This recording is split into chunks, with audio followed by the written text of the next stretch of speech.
that mate. And then when you do, or along the journey, should I say, what boundaries should you be setting up and maintaining and things like that? So of those of you that are here, is anybody in a relationship or dating somebody right now? One person? I am. Okay. All right. Two, hell, is it two people? We got somebody that's engaged that they're planning. Oh, Right now. okay. Well, congratulations. So for you in the middle, that raised your hand, I think you have on white. I really can't tell what color it is. I just know it's the lightest color on the couch. You want to go around and ask me? Yes, that's what I'm going to ask you. So what your name is? Tiara. Tiara? Yes, ma'am. Okay, Tiara. How long have you been in your relationship? 3 years. 3 years. And how would you describe your relationship? Fun. Oh, well, that's good. Okay. What's fun about your relationship? The fact that we can laugh and joke and play all day long. It's never a dull moment. That's awesome. Oh, well, that's so good. All right. So do you feel like for the most part, your current mate is who you probably will settle down with? And I'm engaged. okay. All right. So that's what you hope to do. Okay. So we got Tiara to the, I'm just going to go to the left. So we're going to go to the left and then we'll circle back around. So to Tiara's like, yes, you, honey. What's your name? Stacy. Stacy. All right, Stacy. And you're not currently in a relationship? No, man. Are you dating anybody? I am on this Facebook dating app, which is trash. You see my face. I'm like, oh my God, somebody actually admitted to doing it. Okay. So I am not talking to anybody. I'm just like swiping left and just Hoping for the best. I'm dating myself. That's what I'm doing. I'm so glad you said that. Who amongst the group has had the opportunity to date themselves? And do you understand what that means? All right, one person. Taisha, two people. Okay, so for those of you who have not dated yourselves, okay, why not? What does that mean? I'm so glad you asked that. All right. So to date yourself would be so back up. When you go on a date with someone, what do? You get to know them. You get to know them, right? What else do you do on dates? Go somewhere, go out to eat, go to the movies. Okay. And the dating process, what would you say the dating process is about? What's the purpose of dating? To find out if you like the person. Okay. To gain, So who else was going to say something? I was gonna say to gain some type of happiness from that other person, so they can bring you joy, so you can bring each other joy. Okay, we're gonna come back to that. I'm gonna tell you why we're gonna come back to that in a minute, because what I'm gonna tell you gonna knock your socks off. Okay, so check this out. The same reason why you would date another person should be the same reasons why you date yourself. And you'd be like, oh, Shay, what do you mean by that? Okay. Have you ever felt like you didn't really know who you were? You weren't really sure of yourself, right? You thought you knew who you were, but then it felt like, well, dang, I don't know who I am, right? You ever dated somebody and you was like, I thought I knew who he was, but I guess I didn't know who he was? It's the same thing. Dating yourself is spending time with yourself, getting to know. Look, sometimes you have to reinvent yourself in the process, okay? You know, things change as we get older, as you have children, your interests change. The things that were important to you before are no longer important to you. Priorities change. spending time with yourself, treating yourself, loving yourself. That's what dating is about when it's with yourself. Okay. Like being, because, and the thing is, if you're able to enjoy your own company, that's the key. If you're able to enjoy your own company, you can also enjoy the company of other people. But if you're one of those people who finds it very hard to either be alone or be with your own company, okay, you probably will find yourself in and out of dating situations, okay, for a variety of reasons. Anybody here not comfortable with being alone? I'm learning that one. You're learning that one? Understand this. Alone is a mindset. And I'm going to tell you why. Just because you're single does not mean you're alone. You can be in a whole live relationship with somebody and still feel like you're by yourself. Yeah. True. Oh my goodness. Facts. Okay? So remember that just because you are single does not mean you're lonely, does not mean you're alone, okay? Does not mean you're not worthy, does not mean you're not desirable, okay? And this is how you pretty much restructure. If you can restructure the way you think about different terms or concepts or words, it will change everything. So you see how I just spanned that, right? A lot of people, oh, she lonely, she by herself, she ain't got nobody, da, da, da, da. You can be living with a whole live husband and feel like it's a stranger in your house. Tamia wrote a song about it. So, you know, it's things like this happen all the time. The more you are comfortable with yourself, the more you can enjoy yourself, the more you will realize what your worth is.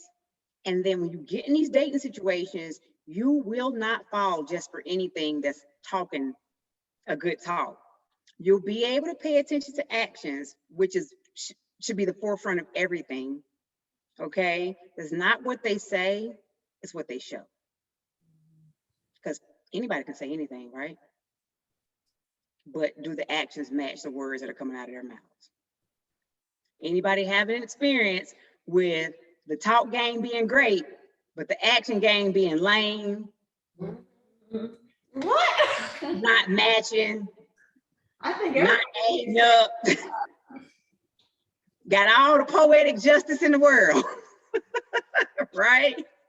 But no type of Robin Hood action whatsoever. Not trying to save nobody but themselves.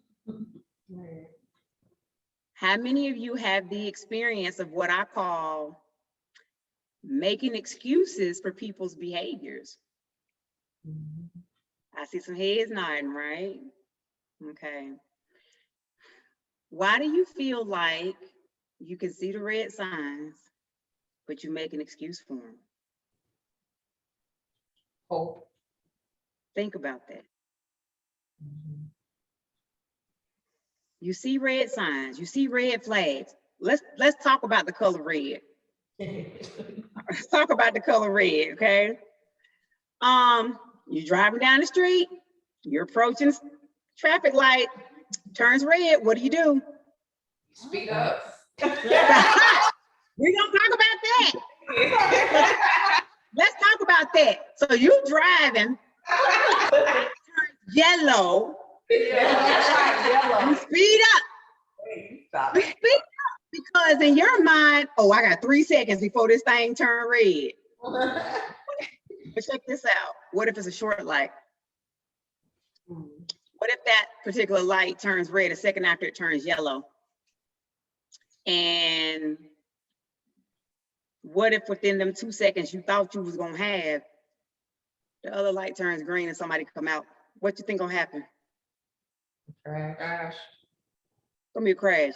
Same thing happens in relationships, dating, all of that. We see red, flashing lights, signs, stop, stop, stop, and we keep right on going.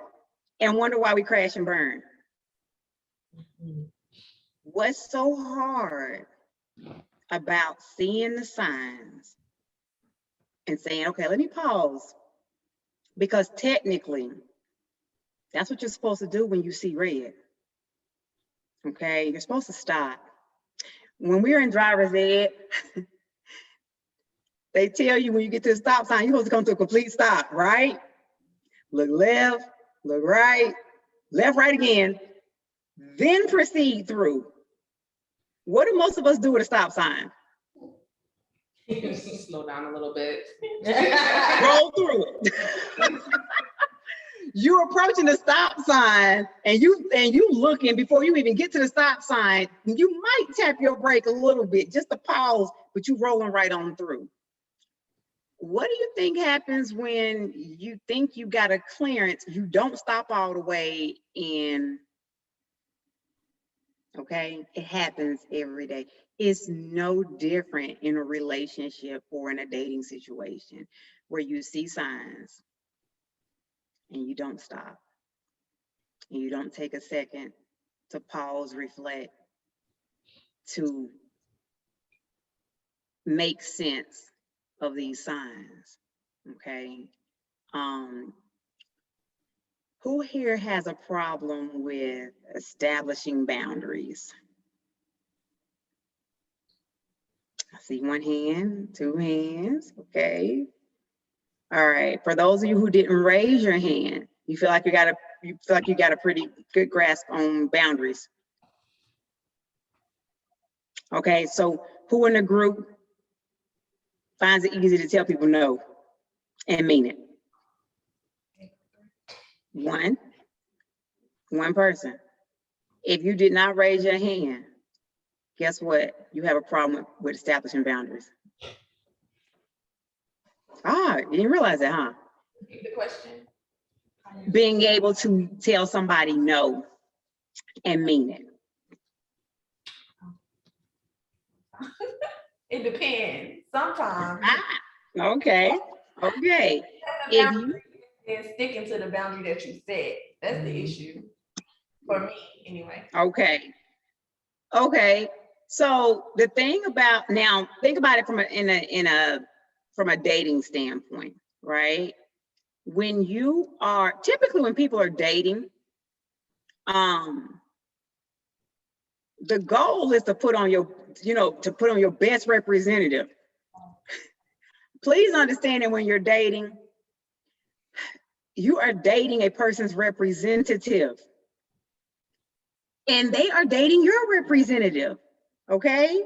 Most people are not coming into a new dating situation in what I call their realness, okay? They're coming with the best representation of themselves, but that's not who they are 24/7, 365. That's who they are for that moment.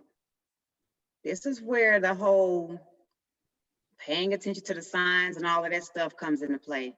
Looking for consistency and stuff like that. And then when you see things are not consistent, you have to feel comfortable with either questioning why that is or taking a step back to observe and to see what else is going to come out of this inconsistency, okay? Who here has a horrible dating story and wouldn't mind sharing what happened? I'm gonna get some water.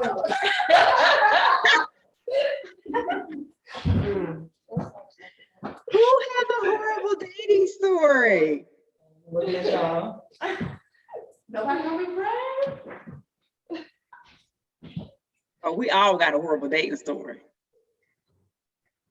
Like a bad date or like the whole like dating thing. Yeah, like it could be just one date.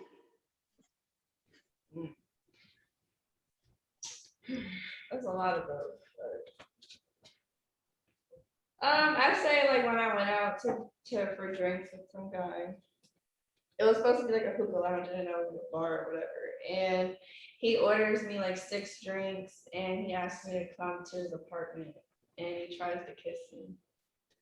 Like all Trying to set you hands on, yeah. Like I didn't, it was the worst date for me because I told him about my boundaries. I told him like I don't like being touched the first date, you know, like I don't like to drink too much when I'm first getting to know somebody, and I feel like he kept trying to overstep Yeah, boundaries. the complete opposite. Yeah, yeah. Yeah, it goes. Okay. Okay. So everything that you said you don't like on a first date, it happened. Yeah, Why do you think that is? because he's a guy and he think down there, you know, he think with his dick and not his like Yeah. brain or heart. No, not why do you think it happened from his standpoint? Why do you think it happened from your standpoint? You said you don't want to drink that much, right? You don't want to be kissed, all of that. We ain't doing all of that. But it happened. He bought you 6 drinks. And from those 6 drinks, managed to what? Get you back to his apartment, right? No. And I'm sure those 6 drinks had something to do with it. No, I went home. I listen, trust me, I'm sure them 6 drinks. I don't think if you would have just had 1 drink, you would have. Like shots, it was like mixed drinks.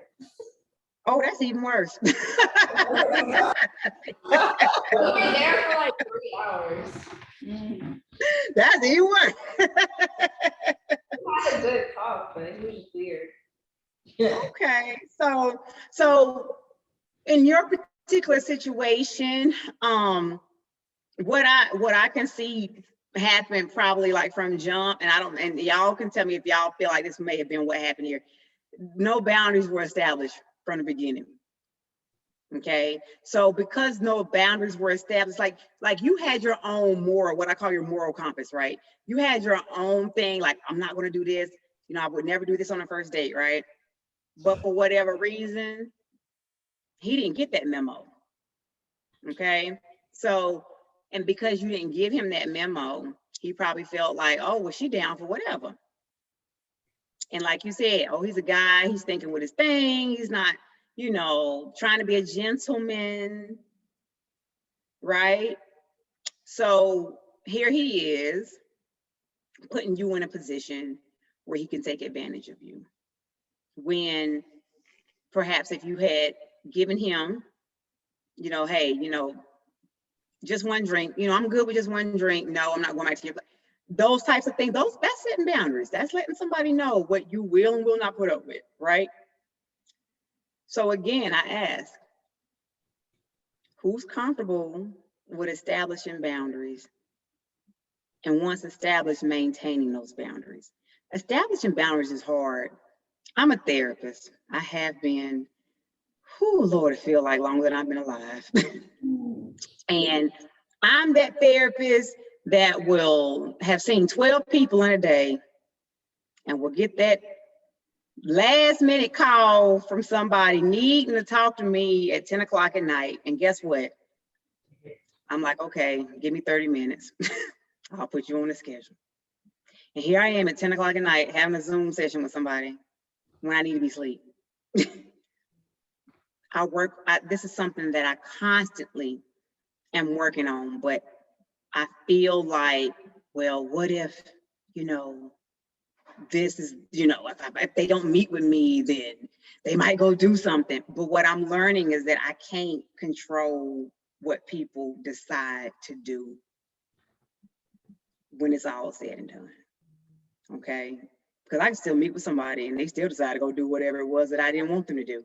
You know, the same thing, guys, you have to understand that a lot of times as women, and especially single women,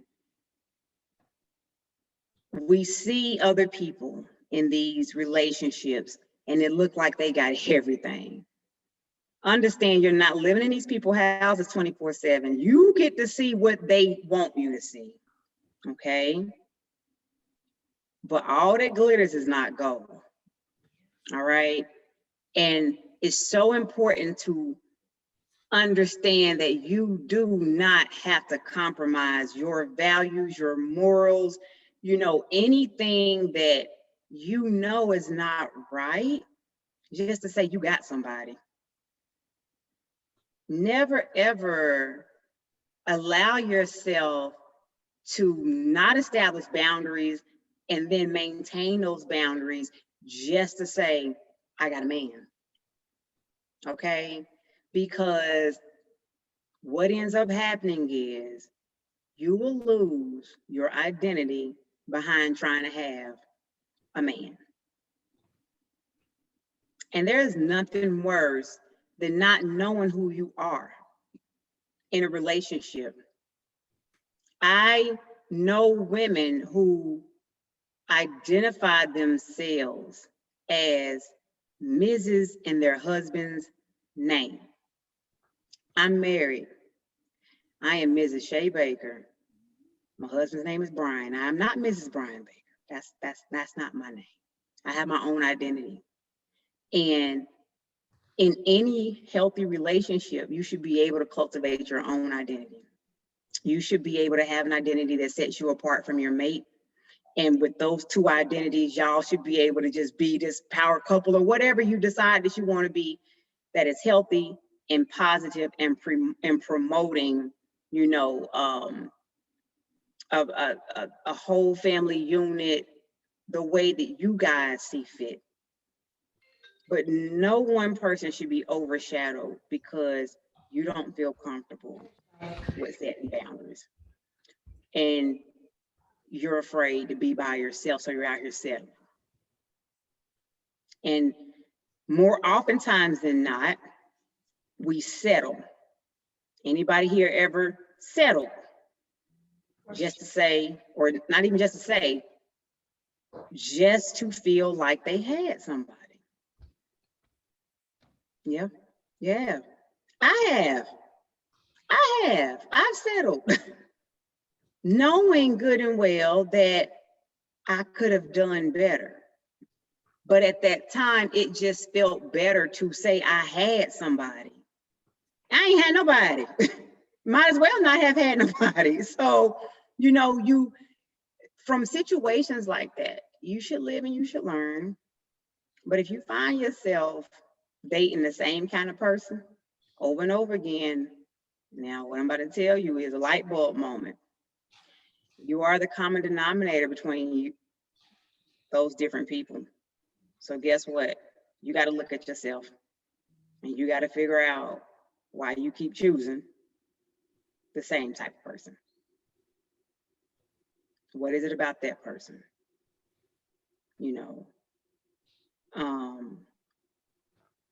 I just feel like the more a person is able to know who they are, know where they're going, know what they want, the person that's meant to find you will find you, okay? And you will be able to not only be your best self with them, they'll be able to appreciate you for being who you are, because you will have established who you are as an individual and you're not still trying to figure it out along the way. But that happens when you're able to spend time with yourself, getting to know yourself, and then determining if you're even in the correct mental, emotional, spiritual space to date to begin with. So I always encourage people in your singleness, take yourself out to eat. It may feel silly at first, sitting at a table alone. I done seen people out on dates or whatever they supposed to be at, and the whole meal, they just sitting there eating, ain't nobody talking. It's the most awkward thing. And I think to myself, they should have just came along, because it doesn't even seem like they're sitting there together, So just think about that. Think about, for those of you who are not in a relationship, Think about the things that you can do with yourself that you would otherwise be doing with somebody else. Go to the beach by yourself. You know, can't go to no movies, but have a Netflix and chill night by yourself. You know, get to know who you are. Turn you on, the things that turn you off. You know, get to know you. Figure out what you want at this juncture of your life. And not only that, especially, you know, because you have children. You you have children. And so you got to be mindful of who you have in your life, because your kids see that. Even if they are the father of the children, they see that. And so you got to be mindful of the energy that you are entertaining at all times. And when that energy is not right, you better figure it out. And sometimes, listen, you got to meet people where they are and leave them right there. Anybody got any questions, comments that they want to throw out there? You know, you can ask me whatever about dating, about whatever. It's an open floor. I got a question about boundaries, because that's something I like, dating boundaries. That's something like I said, I'm new to dating, so I haven't dated very many people. And so when people say like you don't have boundaries, like for me, and maybe I'm learning, what if like a lot of stuff just doesn't bother me? So like I hear people say, you know, this, oh, I wouldn't like this, or he doesn't. I'm like, but it doesn't bother me. So is it, you know, like I guess I don't want to, how to say that, like I feel like is there something wrong with stuff just don't bother me? Or okay, give me an example. Can you give me an example of something that like somebody might say bothers them, but it doesn't bother you? Like or we're just talking like touching. Like for example, I'm a touchy person. So like somebody holding my hand or touching me on the first day, I feel their energy that way. So it wouldn't bother me. Or like I had a friend, like there's a guy, I did date one guy, we talked on the phone. They're like, oh, I wouldn't talk on the phone with him. Like, but I like talking. I don't know. It's just like a lot of stuff that I hear people or hugging or somebody, you know, I don't know. What is another example? That's really a good question, because I think that nowadays, like we play a lot of games in dating. Yeah. And you feel like this need or this tendency to gameplay. Like I have to make a rule just to make a rule. Right. And show, because you can't call first. You gotta, so this is that's, I guess that's like, how do you, or do I just figure it out over time? So this is the thing. The boundaries, okay, for example, okay, so, and I'm sorry, sweetie, sitting next to your left, what's your name? All black. Diane. Okay, listen. So remember she was saying that she don't want, you know, have too many drinks on the first date, right? We're not touching and we're not doing that. Okay, the boundary is set because that's what she doesn't like. If you're okay with touchy-feely stuff, that's fine. If you were not okay with it, but you allowed it, that would be a problem. Okay, because then if you were my client in a therapy session, I would be asking you, okay, why did you have a problem establishing a boundary? Because that's not something that you like. That's what I really didn't like. And you see what I'm saying? Okay. I'm sure I'll find something. Yeah, if it's something that you don't like, but you still go along with it, or you have a problem telling people no, you know, that's usually having a problem with establishing it and or maintaining boundaries. Okay. Yeah. So if you're fine with it, that's different. Now, I might challenge that with some people, because you have some folks that will say they're really fine with something, but the truth is they're not. They have convinced themselves that they're fine with it, and it has become a coping mechanism. They're really not okay with it. Okay. The problem is they want to be liked. And so they just go along with it.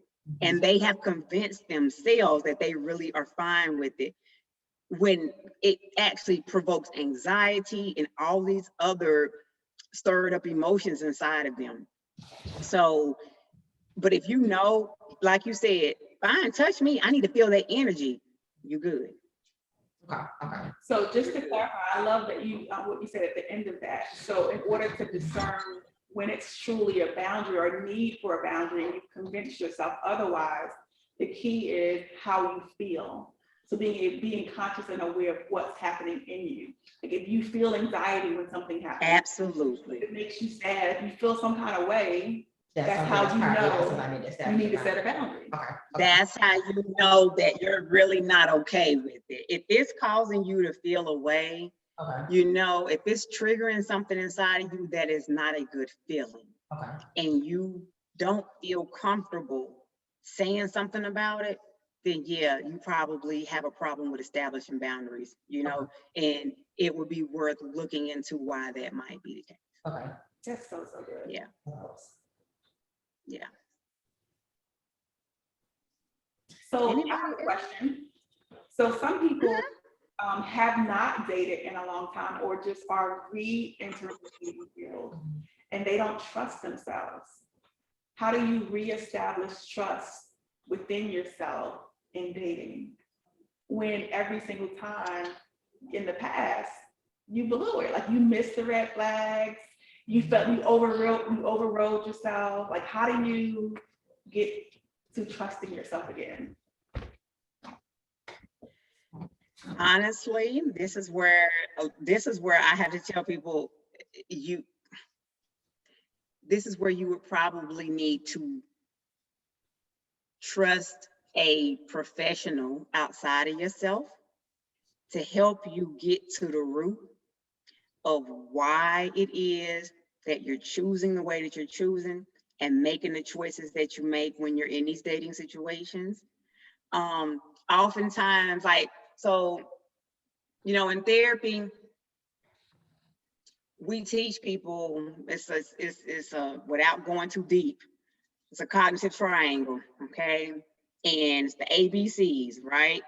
You got your antecedent, it's your trigger. It's the event that happens first. And based on that event, there's a belief behind it. I'm gonna give you guys an example of how this works.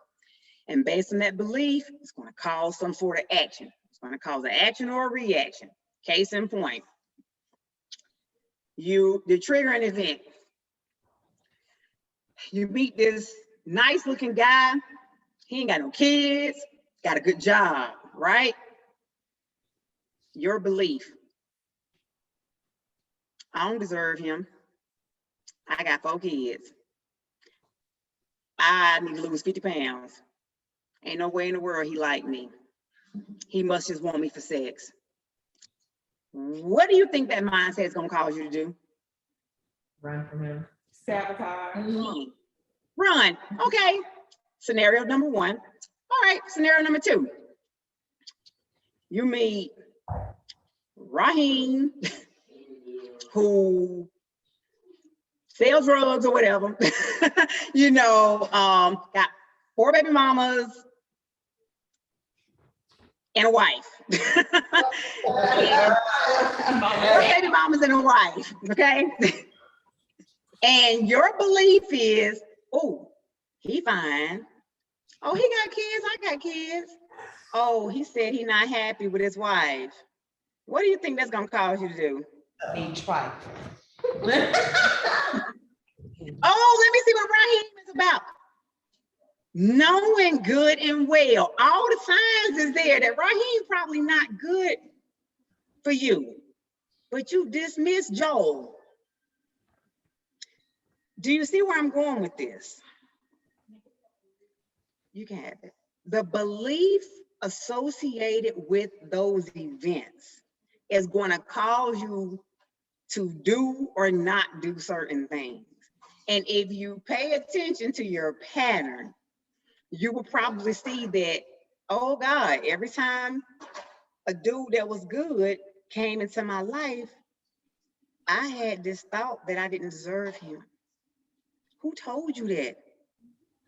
Where did that come from? Where did the idea come from that you don't deserve a man who has no kids, who makes 6 figures a year, and who actually is interested in you and your 4 kids and your 50-pound overweight body? Who told you that he can't be interested in you?